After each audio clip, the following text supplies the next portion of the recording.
Past players, past legends, past legends.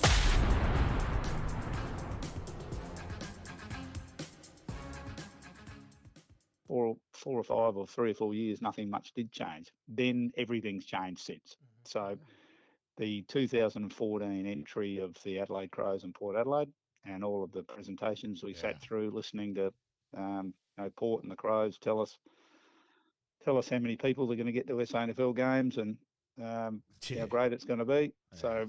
So that happened, and all the rules around that.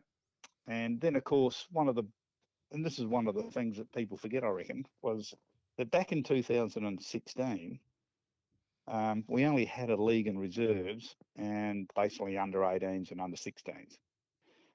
Then we had the women's team in 2017, and we were inaugural team. Yeah, that's in right. The first four. Yep. And we didn't add. I remember we didn't add any people. So a whole new team comes in. And, the CEO is still the CEO, the footy manager is still the footy manager, and everyone else is still the same. Went out and found Maddie Slade, who coached our women's team and did a terrific job for a few years. But really the resources, we didn't add any resources because no one knew what was going to happen with it and all that sort of stuff. And I thoroughly enjoyed it. I thought, the fun part of going to work every day was probably more to do with the women's introduction back then than the men. And then, of course, it's evolved again where there's now 2 women's teams. Yeah, what do you think of that? And, look. I'll be straight out. I'm against it because I think it's taking away numbers from community clubs. And also purely now, the explosion of numbers of female footy-wise is more than plateaued because so many girls were getting injured and doing ACL, so then their friends weren't going to take the risk of playing. And so it's definitely plateaued the numbers. There's no doubt about that. Look, I think they'll probably end up going with a model that has the league team and a underage team under it, probably an elite under 18. Yeah, will back up that, and you might be able to play a few overages in it, sort of thing. Yeah, but back into So not only did the Crows and Port come in, then we had the women's team come in, and also we had the under-16s modified season of 7 games became a full season. Then we had the women's second team come in, and now we've got a modified under-14s competition come in, and that'll turn into a full-time under-14s competition. So all of a sudden your footy club has several more teams than what it had 10 years ago. Yeah. And you're still trying to manage it with maybe not exactly the same numbers, but pretty close to the same numbers. You manage 2 senior teams and 2 junior teams. And we've got 2 girls teams too now, so 15s and 17s. Yeah. And that's all great. And now I know at Centrals we've resourced to the point where I think we can, we manage our female football program as well as anyone else. Yeah, agree there. Our footy, Mark Ross, of course, is managing our footy program in the seniors, and Scotty Stevens in the juniors. So we're pretty well resourced from a staff point of view. So I think we're finally sort of on top of that. But it's a busy place. It's a lot busier place. And the wheelchair side as well. Yep. And the wheelchair side as well has got to be managed, for maybe 10 weeks of the season. That's got to be someone's responsibility, and the club's got to put some resources behind that. So the clubs are a fair bit bigger and busier, and second ovals. We now have a second oval. So the Playford International School across the road is our second oval. Yep. We've probably spent $50,000 to $100,000 on it over the last 2 or 3 years in resurfacing, irrigation. We've put a backing net up. So our women's team, our underage team, alternate over there on Tuesdays and Thursdays. We put lights up so we can train there in the winter. So now the clubs are a lot different. I guess I'm answering the question, all the changes that have happened since I got there. They're much different beasts than what they were. Still bloody hard to manage financially, though. Yep. Yeah, they are. And in amongst all that, you've got to fund it. You've got to keep growing because wages and costs and power and everything keeps going up. So you've got to be diligent with what you spend your money on, and you've got to find new revenue streams, which is a challenge. Yeah. Now, I know you've moved on to Centrals, and we're going to get to that in a minute, but it was remiss of us not to talk about the 2018 Premiership, mate. obviously ending a 27-year drought for North Adelaide there. What was that like, mate, for you personally and also for the club? Bloody shit is. It was, yeah. That's why I asked this question, not Malcolm. Yeah. Oh, don't worry, Rossi and I talk about it all the time, but he struck the first one in 2013, but we got it back in 2018. Fair enough. Look, I reckon I love the time. My time at North, I think I loved it all. Because it's a good club and great people and all that, but I really enjoyed the 4 years Josh Carr was there. And mind you, 3 of those 4 years we finished in the bottom 2. Yeah, that's an interesting comment. Yeah, but Josh had he had a way of bringing everything together and making sure everyone knew where we were going. And I can remember. So he came in 2016. We'd sacked or got rid of or retired off a number of players that he requested us to do before he took the job on. So we did all of that and gave him a nice clean desk. He came in and it wasn't going to be pretty in the first year. He was very honest about that because he wanted to bring some kids in, maybe look at a couple of recruits, but let's get our own going. Let's get rid of these guys. Let's clear the desks. We did that. It was, like I said, he was very open with the board and supporters. That was 2016. Then in 2017, we finished bottom, but we won 6 or 7 games and we lost 6 games by less than a goal. Yep. And I remember Josh saying at our AGM that he copped a bit of criticism from the members, and he said, "I wonder if you'll be saying that at the end of next year." And this is how he's probably the best coach at actually plotting out. He could actually see where we were going, and he was very honest in saying it. And so we got to 2018, and we won the first 10, I reckon, straight. Then we copped a couple of injuries. We won all of those close games that we lost the year before. We ended up finishing 5th after being top or second for most of the year. And geez, you played some exciting footy in that final series. Yeah, we did. He had the team up and running, and we went through. I think we beat South and then Sturt, and then we had the 19th man saga with the West Torrens, and we got through that. Pleaded guilty, of course, as everyone knows. It was an accident, but we did do it, and it was an interesting week, let me say, between that and the grand final. Well, it was, because at one stage on the Monday, we thought we were going to be playing Woodville West Torrens. And there were things happening behind the scenes, and it was the AFL were saying that, no, that was it. North were out, and the SANFL disagreed with that. So there was a lot of things happening on that. So in some ways, actually, we're going to hurt North a bit, because we didn't know till Tuesday who were actually playing. So it was weird as well. So. Well, you were playing against a team that didn't know if they were playing or not either. It was crazy. It was a bit of a crazy week, but look, the way the boys responded, and that grand final, I mean, I know it's hard for the losers, and I've been there and done that, but it was actually a bloody good game. I thought it was a good game of footy, high scoring. The good players like Mitch Grigg and these guys played well. Like all the good players played well. But no, it was a great feeling after that game. It was a long time for North Adelaide, and I was so happy for Josh. I mean, like I said, I think his coaching ability. I was just reading his playing list and what he's got and what he hasn't got, and predicting exactly how to actually come top. Was great. When Fred Block had passed away, Suzanne got me to go out to North Adelaide. It was a Sunday game. Nord had beaten Centrals at Nord, and I'm driving out to Prospect afterwards. And as I'm driving, I'm thinking, shit, I reckon it's the 2018 reunion on tonight. Sure enough, I get there and the game's on the screen. And it was. And look, I'd said hello to Josh Carr before, but I didn't know him. And they then started, "Hey, Malcolm, turn around," because I said, "No, not watching this shit," and turn the other way, just mucking around. And they said, "Turn around, Malcolm. Boyd Woodcock's about to kick a goal." And then I'd coached Cameron Craig in cricket, so I yelled out to Craigie, "Put the 22 grand final on, put King's goal on, piss off Malcolm, I never want to see that again." So it actually developed in a really good banter. And Josh was great. So as I said, I'd never play, and he really played along with it, and I think there were people at North sort of going, well, who's this guy? Why is he here? And so it was an amusing night. Yeah. They're good. They were a good bunch of lads. Yeah. So a couple of things we probably glossed over a little bit there. Your time coaching Salisbury North, a club which I know means a lot to you.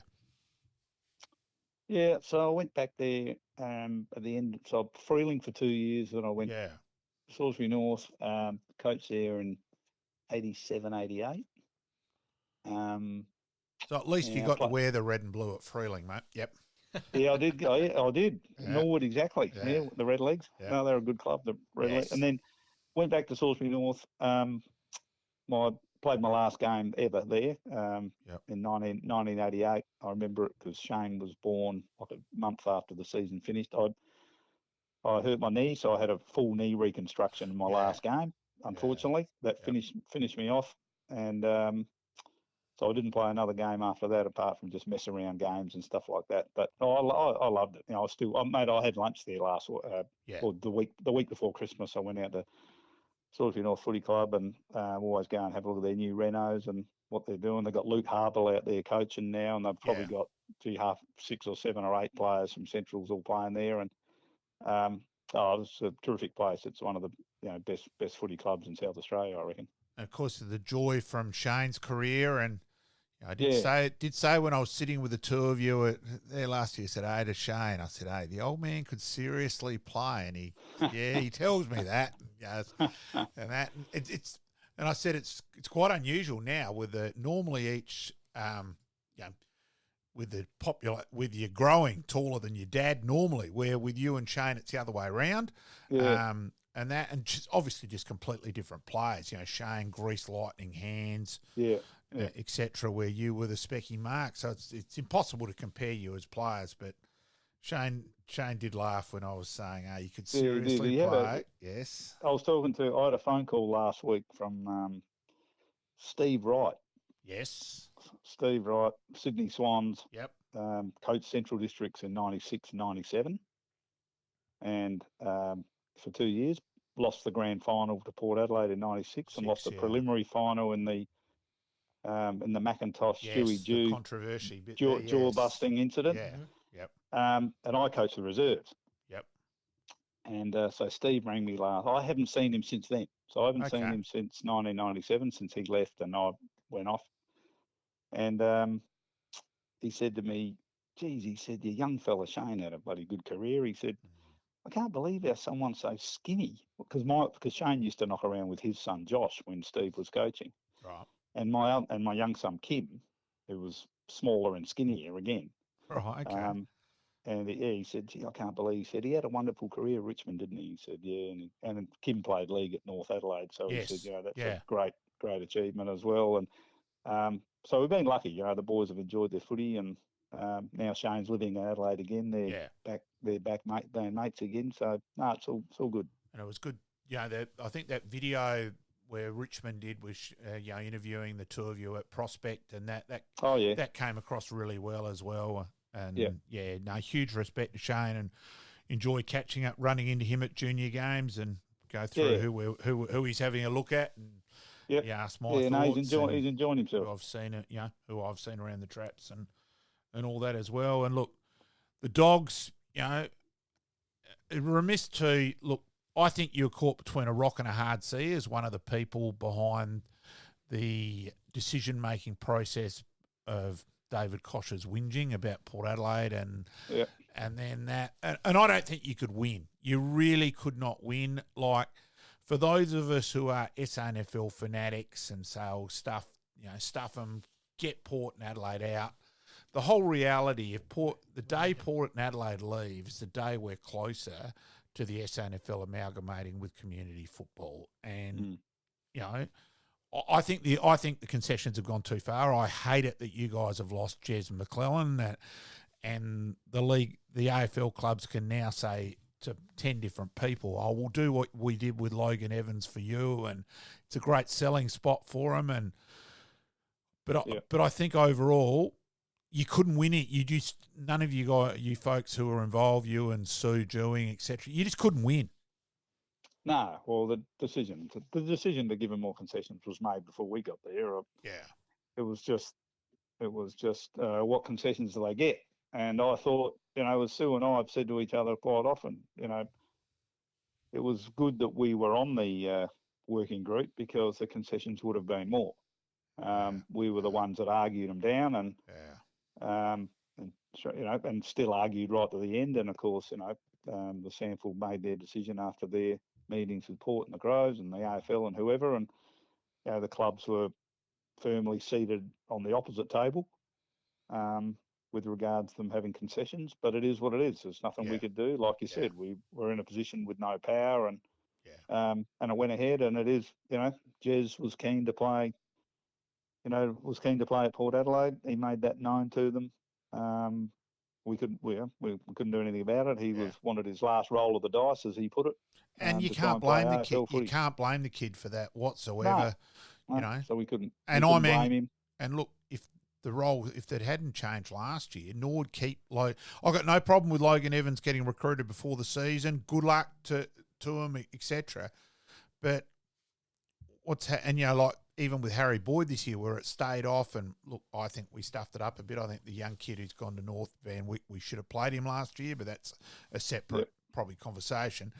But even that has just been really hard. And at the moment, the SANFL clubs have just really stuck on trying to recruit because of what the concessions they've got. Nord is still trying to recruit the ruckman, who's still waiting to see what happens with Adelaide, so he can play off the clubs, and it's a bloody nightmare. Yeah, it is. Well, it's hard. We are, it's a fantastic competition, and we love being in it. And I think all of us, you guys and me, and everyone else involved at Clubland, would do anything it takes to make it even better. Yeah. But there are some things, because of the way that footy's organised and structured in Australia, that we can't have an impact on. Unfortunately, there are bigger fish to fry, and we got to just make our lot the best we possibly can. And that's all we can do as SANFL nuts. And I'm with you. Yeah, and it's just a worry that the lack of youngsters involved. I think the clubs have got to get a bit smarter in that regard. I do say that, and probably would love to have a conversation with you away from that with my thoughts there, Greg, and we'll throw things back and forth. A bit more proactive. Yeah, I think so. Because you do a kids coaching clinic now, there'll be 80-odd kids, and you're lucky to get 2 in SANFL gear, because they're either in their AFL gear or they're in their community club gear. And I think we've got to get back to pie and pasty nights and because at the moment, the majority of kids wouldn't know who SANFL players are, and I think we've got to be smarter in that regard too. So, I think the whole, what's changed the most is that, years, we won't go back to the old days, but membership of a football club used to be something you could hang around your head and be really proud of. And because you've got special treatment. I mean, I remember back when I played, you had to sign in if you weren't a member. Yes, that's right. Yes. So to be a member of a football club, an SANFL football club, was really a privilege, and you'd pay the money and you'd get the benefit. You get the odd newsletter and all those sorts of things posted to your house or whatever it is. I think what's happened is that membership is not membership of the past. Membership now is following you on Facebook. Yeah. You're getting all the news that you need without paying any money. Yeah. The club keeps everyone up to date with all the news, and whether it be whatever financial or new players or whatever it is, everyone gets to know. So you have this sort of society out there that thinks, well, I don't need to pay them any money, and I get all the news from the club anyway. So the trick is that I think the clubs have got to try and make being a member more special. Yeah. Have some exclusive members' rights on the information they put out. Yeah. And start to be a little smarter about turning that around, because society is so linked into social media now. Yeah. It's when someone says, you a member of Central Districts, I say, no, but I'll follow them on Facebook. Yeah. Well, but the club doesn't benefit from that. Yes. No, spot on. Why don't you go and pay $90 and be a member? Like it's. Yeah. So we got to rethink all of that because we got to move with the trends. Yeah. That's the end of the day. That's the way it is. We got to move with it. Yeah. No, got a couple of ideas there. I will give you a call. Otherwise, Greg. Now, you're obviously back at Centrals there now, and last season was a little bit of a surprise for a few people. You guys started to put a few things together, which was really, really nice. Yeah, we always set ourselves top 3, and we thought after the year before we thought we could get there if we stayed sound enough, and Tomo kept hammering home that was the goal, and every training session that would be the goal, and we achieved it. And we still had, at the end of the day, it probably wouldn't have changed the result at the end, but we had some of our best players just totally unavailable for most of the year, let alone the 4 weeks of the finals. And so that hurt us. We didn't have Jake Gasper and Harry Grant and Billy McCormack and Ethan East and those sorts of guys available for months, really. And I think that probably got us in the end, just a bit of talent. Didn't quite have the talent to get over the line, and we played the 2 grand finalists who were the best team, so they were better than us, certainly at that time. So all credit to them. I think Tomo's, we've lost a few players this year, retirements, Jared Schiller and obviously Jez and these guys, but we've got some good growth within our group. We've got some great kids. One of the things that we are proud of is, what we've been able to do in our underage over the last few years, and that's to, really put the resources in and the time and be smart about the way we manage our kids, and that's given us some grand finals in underage, under 16s and under 18s, and those players are all now just coming onto the league and reserves training track. So you got a couple of pretty special ones too, let alone the kid who did last year. I reckon Matty Leray can play a fair bit, and I think there's a few of those kids who, and let's face it too. I'm embarrassed. I'm trying to think of the kid's name. The youngster who dominated. He changed the game. Dyson Sharp. Yeah, Dyson changed the game against. I thought he was your key player in the finals where you came back to beat Sturt. His influence was, really prominent. Where his touches were footy smart. And I remember saying to you in a juniors game where you put him up to 18s, and that night, and I said to you afterwards, I'd put him in the league side next week, and you went, no, we're going to hold him back a little bit more than that, but Malcolm, you're not far away from the mark sort of thing, and so you've got a couple of kids there, and the other good thing this year that Dyson Sharp's going to play all year this year at league footy, so it's not like a kid who's drafted like Charlie Nichols, unless you're a real diehard, you don't know who that kid is. You don't really think of them as your club, where Dyson Sharp's going to have a year now, another year at league footy. And when he gets drafted next year, everyone out there's going to know he's a Centrals player. Yeah, no, he'll have, he's got the carnival and all that, so he'll miss a chunk during the year. But, we hope to see him playing league footy as much as we possibly can for this year. I mean, in reality, he's one of the best players in the club, let alone under 18s. Yeah, exactly. And he's mature, and look, he's going to get drafted. There's no doubt about that. He'll be in the top few, I would expect. Yeah. And he's a good kid, actually. He's got his head screwed on. Yeah. He really appreciates the club and the opportunities that footy gives him at state level and all that sort of stuff. So good on him. Exactly. I think it's terrific for him. He's a very humble, sort of hard-working kid, so he deserves everything he gets. No, you are massively respected within the footy industry and within the footy world, Greg. We've greatly appreciated having you on board, and we've kept you a bit longer than what, because I know you've got another meeting as well. Massively appreciated, mate. And I will touch base with a couple of ideas. And that sounds good, Malcolm. Thanks for having me on. Thanks for joining us, mate. And as Malcolm said, thanks for giving us your time tonight. No worries at all, guys. Thank you, boys. I rated you big time as a player and very highly as administrator. Thanks, mate. Oh, thanks, Malcolm. All the best, mate. Thanks, mate. Liking this podcast? Please like, rate, and subscribe.